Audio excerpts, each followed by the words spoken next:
Yang pertama, kematian. Kematian di sisi Allah itu bukan matinya badan. Akan tetapi meskipun badannya hidup, tapi dikatakan Allah adalah manusia yang mati kesadarannya, mati jiwanya akan bertuhan. Inilah yang disebut kematian di sisi Allah. Apapun yang diamalkan oleh manusia yang mati jiwanya, sholatnya, ibadahnya, semuanya roboh, semuanya mati, semuanya fana. Karena yang disembah diri manusianya sendiri, tidak menyembah Allah. Buktinya Allah gaib di hatinya, buktinya Allah tiada di hatinya. Bila logikanya, bila manusia itu menyembah kepada Allah, maka sangat wujud nyatalah Allah di hatinya. Itu logikanya. Namun bila Allah tiada dan gaib di hatinya, mana mungkin manusia dikatakan menyembah dan mengabdi kepada hal yang tidak ada bagi manusianya. Kan lucu. Itulah yang dimaksud kematian di sisi Allah, matinya kesadaran akan Tuhannya. Terus kemudian setelah manusia itu mati kesadarannya, lantas manusia dikuburkan di dalam kuburan. Apa yang dimaksud kuburan di sisi Allah itu? Kuburan yang dimaksud Allah adalah badan-badan yang dari tanah. Inilah kuburan yang dimaksud oleh Allah. Manusia dikubur di dalam badan-badannya sendiri dan disiksa di dalamnya.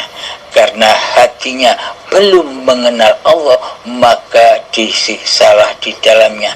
Disiksa, diperbudak oleh dunia, mencari dunia. Semuanya apa yang disaksikan di hatinya hanyalah serba dunia.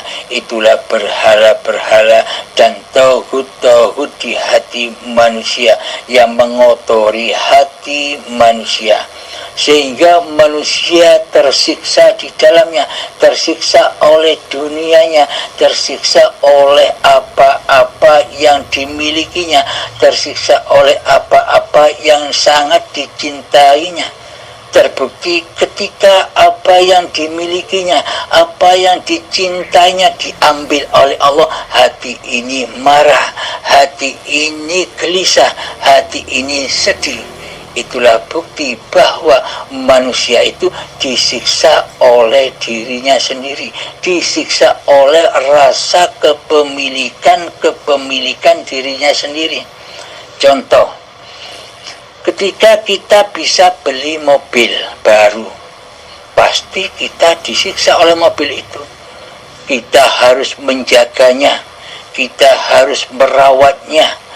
Setiap malam ketika mobil itu diparkir di luar rumah, kita tidak bisa tidur, disiksa oleh mobil, padahal mobilnya diam. Kok malah kita disiksa oleh mobilnya? Karena di dalam hati kita mentuhankan mobil daripada mentuhankan Allah. Ketika kita mau tidur, rasa gelisah, takut mobil diambil orang, takut mobil dicuri orang, serba gelisah di dalamnya, serba takut. Itulah yang dimaksud siksa kubur. Disiksa di dalam kuburan-kuburan badan-badannya. Jadi yang ditalkin ketika manusia menguburkan jenazah itu bukan mentalkin mayat-mayat yang sudah mati di dalam kuburan dohir itu. Mari kita ilustrasikan dan kita logikakan. Mana mungkin manusia yang sudah mati itu bisa memahami apa yang ditalkinkan, apa yang ditunjukkan jalan oleh Pak Mudin. Ketika pengertian, ketika kehidupan, ketika kesadarannya sudah tidak ada pada badan-badan yang mati, kan tidak mungkin. Berarti talqin itu buat siapa? Buat yang mati siapa? Jadi talqin Pak Mudin itu adalah buat mereka hati-hati yang masih mati, jiwa-jiwa yang masih mati, jiwa-jiwa yang belum sadar akan Tuhannya. Marabbuka, siapa Tuhanmu? Jawablah, kata Pak Mudin, Allahu Rabbi. Inilah petunjuk-petunjuk dari Allah bahwa yang ditalkin itu sebenarnya bukan mayat yang dipendam di kuburan syariat itu. Yang ditalkin adalah diri manusianya yang mengantar jenazah itu, yang berjalan dengan kuburan-kuburannya masing-masing, dengan badannya masing-masing, agar manusia itu sadar akan berketuhanan, agar manusia itu sadar bahwa dia ada di dunia ini karena Allah, karena hidup. Jadi yang ditalkin hakikatnya adalah manusia yang masih hidup. Seolah-olah manusia yang sudah mati jadi mayat itulah yang ditalkin. Logika saja. Ketika mayat sudah tak ada kehidupannya, apakah masih ada pengertiannya? Apakah masih ada pendengarannya?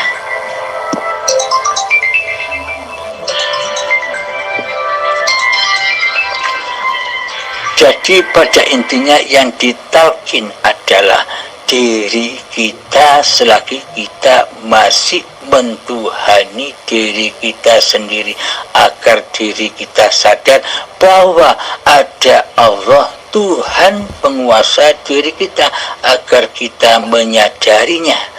Itu maksudnya Pak Mudin menalkin.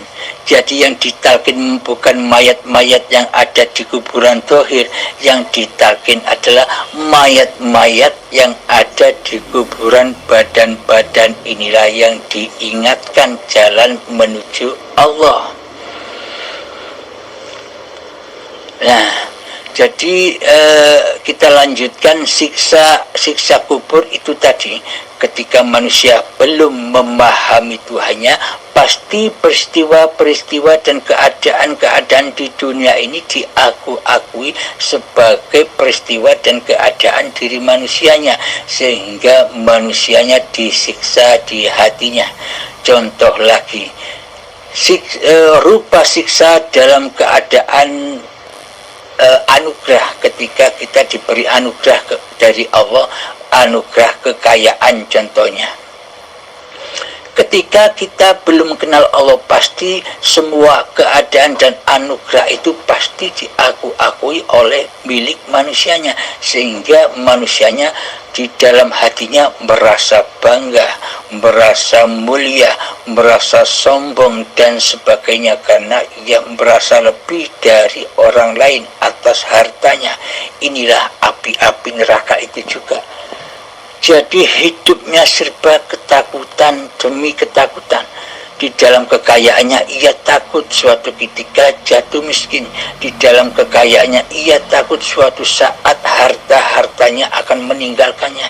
Jadi meskipun kelihatannya kaya, akan tetapi hatinya amat sangat miskin, sangat amatlah takut bila kekayaan itu suatu saat akan diambil oleh Allah. Inilah bukti siksa-siksa kubur atau siksa neraka itu. Nah, bukti lagi bahwa siksa neraka itu adanya di bumi, adanya sekarang ini. Ayatnya begini, bahwa apa sih bahan-bahan neraka jahanam itu? Bahan-bahan neraka jahanam itu ketika masih ada badan-badan dan hati yang keras melebihi kerasnya batu, saat itulah jahanam dan api neraka itu hidup, menyala-nyala. Ketika masih ada bahan bakarnya, yakni badan-badan manusia dan hati yang buta akan Tuhannya, pasti disiksa di dalamnya. Itulah bukti bahwa neraka siksa kubur itu sudah berlangsung saat ini. Ada di hati kita masing-masing, ada di dalam kitab diri masing-masing manusia. Kemudian setelah siksa kubur, ada apa lagi? Setelah siksa kubur ada kiamat, menunggu kiamat. Kiamat di sisi syariat, di sisi manusia, ya kiamat yang dohir.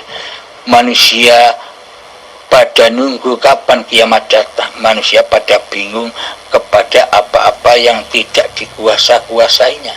Seolah-olah manusia itu menunggu kiamat.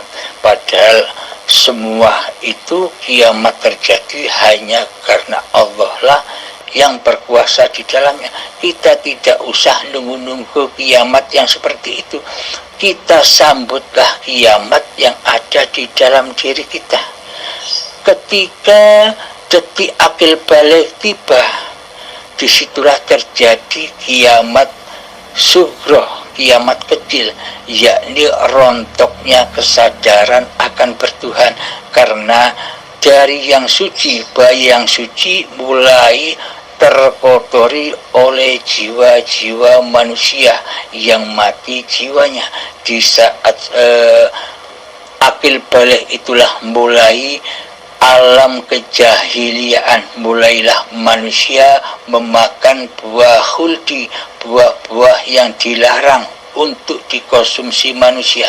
Apakah buah khuldi itu? Buah khuldi itu adalah buah pengakuan diri manusianya. Manusia mulai mengkonsumsi bahwa hidup ini hidup manusianya, bahwa badan ini badan manusianya, bahwa semuanya adalah milik manusianya. Inilah yang dimaksud buah khuldi. Inilah yang dimaksud buah terlarang itu, buah yang tidak boleh dimakan oleh manusia.